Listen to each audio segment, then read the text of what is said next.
Good morning student. My name is Nikita. Welcome to my channel Commerce Fun Time. Today is our topic on revaluation on asset and liability. ये जो revaluation account है वो हमारे second chapter में हम लोग changing profit ratio among accepting partners के chapter में भी आया हुआ है। उसमें थोड़ा सा मैं उसको कम एक्सप्लेनेशन दिया था क्योंकि मेरे को पता था कि थर्ड चैप्टर में दोबारा रिपीट होगा और बड़े लेवल पे होगा, तो इसके लिए मैं यहाँ पे अच्छे से समझाऊंगी। तो जिन को सेकंड चैप्टर में रिवैल्यूएशन समझ में नहीं आया था उसको यहाँ पे प्लीज ध्यान से देख लें, ठीक है। अब रिवैल्यूएशन अकाउंट क्या होता है, नाम से ही पता चल रहा है रिवैल्यूएशन की री करना, वैल्यू करना चीजों का। अब हम रिवैल्यू किस किस की करेंगे, रिवैल्यू तो दोबारा उसकी पुनः वैल्यू निकालना कि उसकी अब रियल वैल्यू कितनी है। तो किस किस का होता है, एसेट का होता है और लायबिलिटी का होता है। खाली एक ऐसी चीज है जो रिवैल्यू होती है, मान लो जब आप कोई एसेट खरीदते हो 1 लाख की, तो उसकी आप रिवैल्यूएशन 1 ईयर बाद देखोगे तो उसकी वैल्यू कभी भी 1 लाख नहीं रहेगी, वो घट जाएगी, जैसे 50,000 हो जाएगी। तो होता है रिवैल्यू। अब जैसे मान लो आपको किसी को 50,000 पे करने थे और उसके 20,000 रहेगी, तो इसकी रिवैल्यू लिखना बैलेंस शीट में बना के लिखना कि अब हमारी रियल वैल्यू इतनी है। उससे क्या पता चलेगा, हमारा रियल प्रॉफिट पता चल जाएगा कि हमारी रियल वैल्यू एसेट की कितनी है। मगर जब रिवैल्यू होती है किसी एसेट और लायबिलिटी के, तो उसमें हमारे खर्चे भी होते हैं और कई बार इनकम भी होती है। तो खर्चे और इनकम को हम देखते हैं कौन ज्यादा है और जो अमाउंट आती है उसको हम लास्ट में एडजस्ट कर देते हैं, ठीक है। कैपिटल अकाउंट में हम ट्रांसफर कर देते हैं।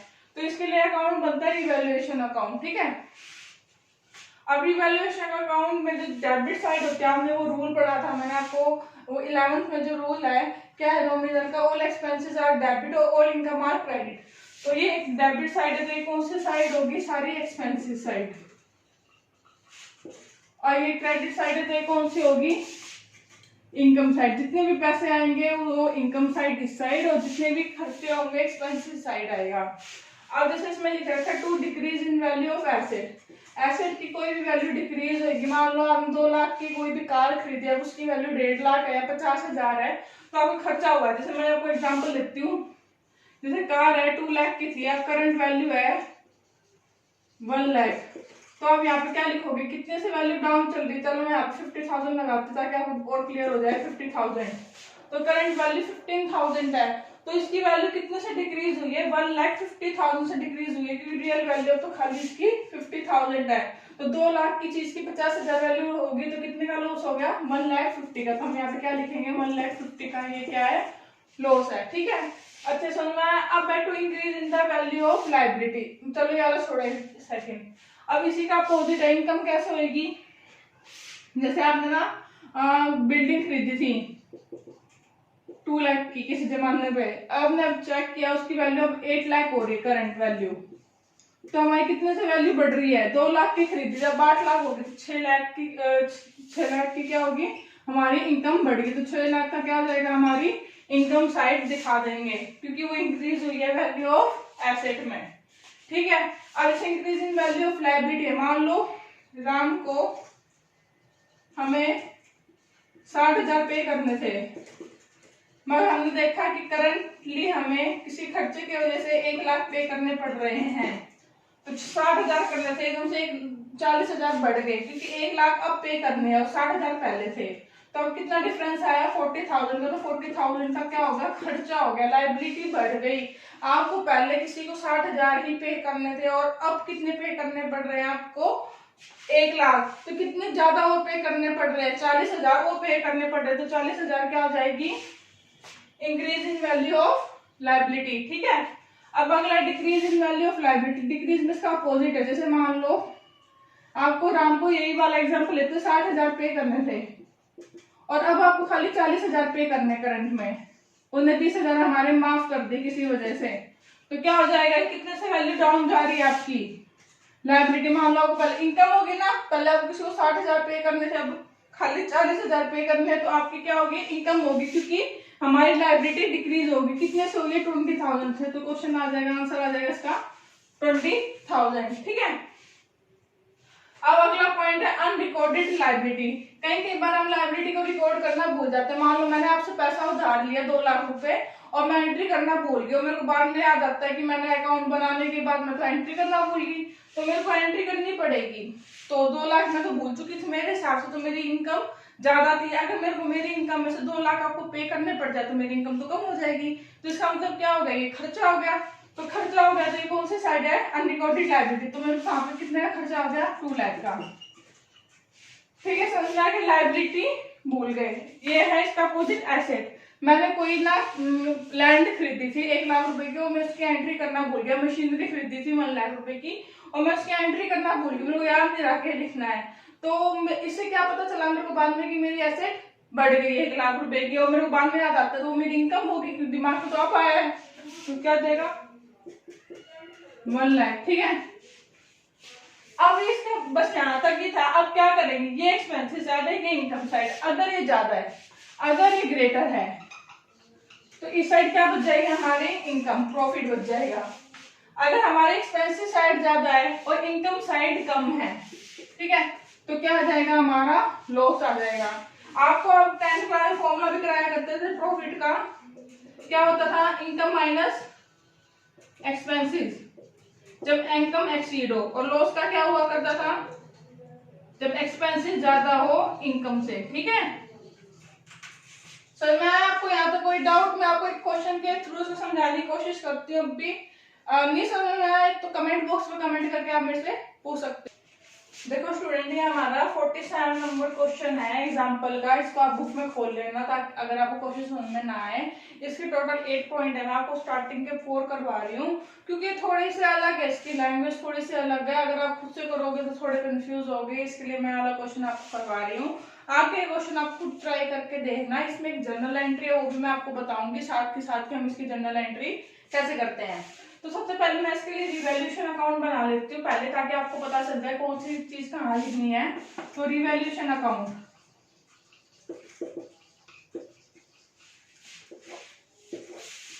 तो ये तो बच्चों डेबिट साइड पर्टिकुलर, और ये है क्रेडिट साइड।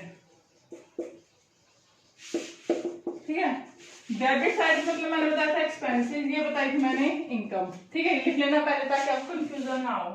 तो हम सबसे पहले एंट्री से स्टार्ट करते हैं, ध्यान से पढ़ना। स्टॉक अंडर वैल्यूड बाय 10%, और ये इसकी दे रखी है बुक वैल्यू की, जितना उसकी बुक में दिखाया गया है। तो इसमें इसका कहने का मतलब है कि 54,000 हमें बुक में दिखाई गई है वैल्यू, और पहले से ये अंडर वैल्यू है। इस चीज पे जोर डालना कि बुक में पहले से ही स्टॉक की वैल्यू कम दी गई है, तो हमें पहले इसकी रियल वैल्यू निकालने की। अंडर वैल्यूड करके मतलब घटा कर 54,000 है, तो हमें देखना पड़ेगा कि पहले कितनी थी, फिर इन दोनों का डिफरेंस निकाल के जो आएगा वो हमारा लॉस होगा, कि अंडर वैल्यूड है। देखो अब यहाँ पे मैं आपको वर्किंग नोट बना के दिखा रही हूँ फर्स्ट का। तो इसमें क्या दे रखा है कि 54,000 इसकी रियल वैल्यू थी। हमें क्या निकालना है, आपको 10th में करवाया गया होगा मैम, हमें उसकी 100% वैल्यू निकालनी है। कितनी, 100%। ठीक है, तो हम सबसे पहले ऊपर क्या लिखेंगे, 100। अब क्या लिखेंगे, जो उसका 100% है उसमें से कितनी वैल्यू पहले से डाउन हुई है, 10% पहले से डाउन होना है। सब ये कितना है, 90%। तो मैथ में हम प्रॉफिट और लॉस वाले क्वेश्चनों में भी क्या करते थे कि हमें क्या करते थे, उल्टा कर देते थे कि 90% दिया हुआ है तो 100 माइनस 10%, तो 54,000 मल्टीप्लाई 100 बाई 90। आप इसको काट देना तो ये आ जाएगा 600। तो कितना आ गया, 60,000।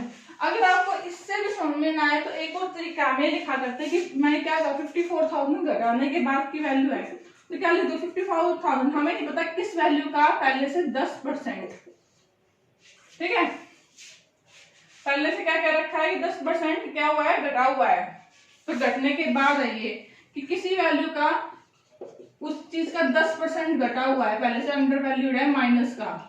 ठीक है, तो क्या करोगे, 54,000 तो x माइनस 10x बाय 100, तो 54,000 ये क्या आ जाएगा, 90x आ जाएगा। एलसीएम लेके ये 100 आ जाएगा नीचे। तो क्या हो जाएगा, इससे 0 से 0 कटेगी, ये 6,000 आ जाएगा। तो ये कितना आ जाएगा, 60,000। मतलब इसकी रियल वैल्यू कितनी आ गई, x की 60,000। तो ये दोनों तरीके से हो सकते हैं। तो शॉर्टकट था कि हम सीधा ये लिख देते हैं 100 बाय 100 माइनस 10। अगर ये ना तो हमें वैल्यू बताया, उसमें से कहा कि किसी चीज की वैल्यू में से उसका 10% घटा दिया गया है, जब जाके वो कितनी वैल्यू है, तो हमें रियल वैल्यू निकालनी है, तो 60,000 आ जाएगा। तो ऐसे फॉर्मूला ये आसान है क्योंकि अब तुम बड़े हो चुके हो बच्चों, अगर ये छोटे होते तो ये तरीका सही था, मगर बड़े होने पे हमारा यही तरीका कामयाब होगा, क्योंकि क्वेश्चन बहुत लेंथी होते हैं। अगर आप इतने लंबे फॉर्मूले से निकालने लग जाओगे तो आपको बहुत टाइम लगेगा। तो आप इसको प्रेफर करो कि अंडर वैल्यूड है तो माइनस, और ओवर वैल्यू मतलब ज्यादा दिखा रखा है तो हम क्या कर देंगे, उसकी ज्यादा वैल्यू दिखा रखी है तो प्लस कर देंगे। तो कितनी रियल वैल्यू है इसका, मतलब इसकी रियल वैल्यू है 60,000 और बुक में इसकी वैल्यू हो गया 54,000। तो कितने से डिक्रीज हुई, 6,000 से इसकी वैल्यू डाउन गई, तो ये हमें लॉस हो गया। लॉस हो गया तो हमारा इस साइड आएगा to decrease in asset, to decrease asset. कितना है डिक्रीज एसेट में, कितना डिफरेंस आया 6,000 रुपीज का। ठीक है, अगला अंडर, अब देखो वही आगे इसमें ओवर वैल्यू वाला सेम निकाल लेंगे। 66,000 मल्टीप्लाई 100 और ये क्या 10% ओवर है तो 1110, 0 0 कट गया, ये आ गया 6,000। तो इसका भी कितना है 60,000। तो 60,000 वैल्यू से अब 66 शो कर रही है तो हमारी 6,000 से इसकी वैल्यू इंक्रीज हो रही है। तो क्या लिखोगे, by increase in stock. Income side आएगा ना, कितना आ जाएगा 6,000। ठीक है, अगला पार्ट हमारा सी पार्ट है, value of land and building is increase to. अब यहाँ पे आप टू और बाय का डिफरेंस देखना। देखो सेम क्वेश्चन है, value of land and building is to increase, इसमें टू है इसमें बाय है, सेम अमाउंट है सेम सब कुछ है, क्या अंतर है इसमें, टू से value of land and building is increase to तक, टू का मतलब तक, 5,000 तक हो चुकी है तक। ठीक, कितनी 4 लाख के 5,000 तक हो चुकी है, मतलब किसी चीज की लैंड एंड बिल्डिंग की वैल्यू थी 4,000, अब उसकी हो गई 5,000, तो कितने से इंक्रीज हुई है 1 लाख से, तो हमारी क्या होगी 1 लाख की इनकम होगी। तो क्या लिखोगे, by increase in, by increase value in land and building कितने से 1 लाख रुपीज से। ध्यान से देखना अभी क्वेश्चन को अगले को। अब अगले में क्या दिया हुआ है, value of land and building is to increase by, by का मतलब होता है से, 5 लाख से वैल्यू बढ़ी है इसमें, पहले 4 लाख थी 5 लाख और होगी बढ़ेगी, तो कितने हो गए टोटल 9 लाख। तो कितने से इंक्रीज हुई है 5 लाख से, तो क्या हो जाएगी हमारी इनकम 5 लाख से हो जाएगी। तो by increase value in land and building कितने से हुई है, यहाँ पे 5 लाख से हुई है। ठीक है स्टूडेंट्स, यहाँ पे समझ में आया, कोई डाउट हो तो कमेंट बॉक्स में कमेंट करके आप मेरे से पूछ सकते हैं। ठीक है, हम इसके साथ के साथ आपको जर्नल एंट्री में बता देती हूँ ताकि आपको बाद में प्रॉब्लम ना हो। पहले की जर्नल एंट्री क्या होगी, जैसे पहले की एंट्री में क्या की थी, ये वैल्यू को क्या कर रहा था, डिक्रीज कर रहा था, ये वाली तो किसकी थी, स्टॉक की वैल्यू थी। देखो हमें जैसे याद हो, हमें 11th में करवाया करते थे हम लेजर, लेजर में क्या करते थे, जो ऊपर वाला था उसको लेके नीचे से लेजर बनाया करते थे लेजर से, और हम बटन उल्टा उल्टा नहीं क्या करते वैसे, devaluation account debit to stock. तो क्या एंट्री बनेगी, पहली entry revaluation account debit to stock, कितने की 6,000 की।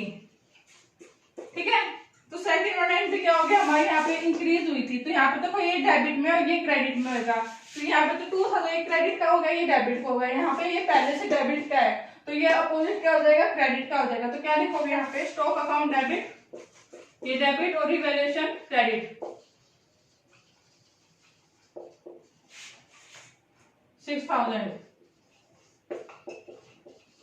ठीक है, ऐसे ही है increase in land and building value, तो क्या हो जाएगी, ये डेबिट में है तो land and building account debit to revaluation.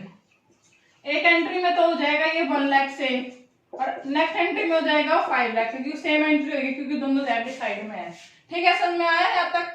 अब इसके 3 पॉइंट्स और रह रहे, 3 to 4 और करवा देती हूँ आपको, यहाँ पे कॉन्सेप्ट यहाँ पे खत्म हो जाएगा। ठीक है, तो स्टूडेंट्स इसको एक बार दोबारा 3 एंट्रियां हो रहे हैं, आप इसको देख लो, और एक एंट्री में आपको बुक से करवाऊंगा, बुक में इसको क्वेश्चन देखना। ठीक है, अब क्या दिया हुआ है, डेटर है whose due of 40,000 was return of bad debts recovered 30,000 full settlement, कि 40,000 के डेटर्स थे जो बैड डेट्स हो चुके थे, हम बैड डेट्स मतलब कि नहीं पैसे मिलेंगे, तो हमारा खर्चा हो गया, मगर उसका मन किया उसने हमें 30,000 रुपीज दे दिए। तो हम सबसे पहले तो डिवैल्यूएशन अकाउंट बना लेते हैं कि किसकी एंट्री कहाँ करेंगे।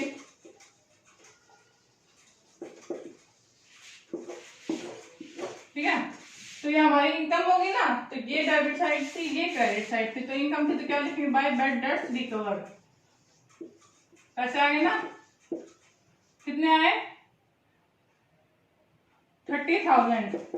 तो इसकी जनरल एंट्री क्या बनेगी, हम साथ के साथ इसकी जनरल एंट्री बनाते हैं, क्या बनेगी बैड डेट्स। इसमें देखो पहले पैसे मिल रहे हैं हमें 30,000, सिंपल एंट्री तो पहले बनेगी bank account debit to bad debts recover, पैसे मिले, दो एंट्री आएंगी इसकी, कितने मिल रहे हैं 30। अब हमने जो रिवैल्यूएशन की एंट्री की है वो कैसे होगी, bad debts recover account debit to revaluation account, क्योंकि ये बाय साइड है डेबिट साइड है, तो क्या लिखेंगे bad debts recover account debit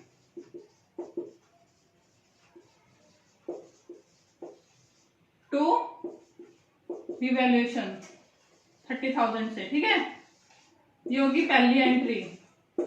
अब दूसरी वाली करते हैं। एक ओल्ड कस्टमर है, उन्हें प्रॉमिस किया कि मैं 15,000 पे कर दूंगा जो बैड डेट्स हो चुके थे, जिससे हमें पैसे नहीं मिलने थे। वो कह रहा है कि 25,000 से ले मैं 15,000 दे दूंगा, तो दिए नहीं है, वो दे देगा। तो इसका मतलब हमारे दोबारा से डेटर बन गया, हमने तो भूल गए थे कि हमें कुछ नहीं मिलना, मगर उसने कहा तो हमने उसको क्या मान लिया, इस बार डेटर तो हमारी इनकम हो जाएगी बाय सन्ड्री। डेटर कितने दे रहा है, वो 15,000। ध्यान से देखना इन दोनों स्टेटमेंट को सेम से लिख रही है, वो भी रिटर्न ऑफ है, ये भी रिटर्न ऑफ है, मगर उसने ऊपर वाले में पे करने का पे कर दिया है, और इसने यहाँ पे वादा किया तो हम इसको सन्ड्री डेटर मान लेंगे। तो इसकी जनरल एंट्री क्या होगी, sundry debtor account debit to revaluation account, कितने से 15,000 से, ठीक है। अब मेरा लास्ट है लायबिलिटी कि क्रेडिटर से हमें 20,000 लेने थे और हमने खाली 16,000 पे किए हैं, मतलब कि हमें किसी को 20,000 नहीं तो कहीं उधारी ली थी, हम बोलते हैं 16,000 पूरा सेटल्ड हो गया, सेटल्ड तो बस नक्की, तो हमें क्या हो गया यहाँ पे 4,000 का क्या हो गया प्रॉफिट हो गया, तो हम क्या लिख देंगे बाय क्रेडिटर, कितने पे किया हमने 16 किया, तो 4,000 का प्रॉफिट हो गया, तो इसकी भी एंट्री क्या हो जाएगी creditor account debit to revaluation, ठीक है स्टूडेंट्स। को कितने से हो जाएगी 4,000 से। जो हमारा लास्ट क्वेश्चन है ना, उसमें दिया हुआ था ऑफिस इक्विपमेंट का, कि हमने ना किसी से क्या खरीदा था, ऑफिस एक्सपेंसेस मान लिया था वो क्या कंप्यूटर परचेज, और उस पर डेप्रिसिएशन लग रहा है 10% से, अक्टूबर में खरीदा था, तो कितने कितने का महीने का लग रहा है, 6 महीने का पहले का लगा और 1 साल का अब का, क्योंकि 18 के अकाउंट बनाने हैं अपन को। तो हम क्या करेंगे, इसको 2018 तक का बनाना है, तो पहली बात हमने इसको खर्चे मान लिए, तो निकली है हमारी एसेट, तो वो कौन सा वाला हो गया अनरिकॉर्डेड एसेट वाला हो गया, तो वो क्या है हमारी इनकम, उसके से क्या लिख देंगे बाय कंप्यूटर। अब किस वैल्यू से लिखेंगे हम इसको, क्योंकि हमने कितने का खरीदा था इसको 40,000 का, तो डेप्रिसिएशन लगेगा कितने परसेंट से 10% से, पहले साल तो 10% से लगेगा 6 महीने का, तो कितना आ जाएगा 2,000। तो रिटर्न डाउन वैल्यू मेथड है, तो कितनी वैल्यू रह जाएगी 38,000, तो 38,000 के 10% के हिसाब से हम निकालेंगे तो कितना आ जाएगा 3,800, कितना आ गया 5,800 से वैल्यू डाउन चलेगी थी, कितनी की 40,000 में से आप क्या कर दोगे 5,800 को माइनस कर दोगे, 34,200 की वैल्यू हो जाएगी। इसकी एंट्री क्या लिखोगे तुम, computer account debit to revaluation account, ठीक है, ऑफिस इक्विपमेंट अकाउंट। यहाँ तक अच्छे समझ में आ गया होगा। अगर आपको मेरी वीडियो पसंद आए तो please like and subscribe my channel, और अगर कोई भी प्रॉब्लम हो तो कमेंट बॉक्स में कमेंट करके आप मेरे से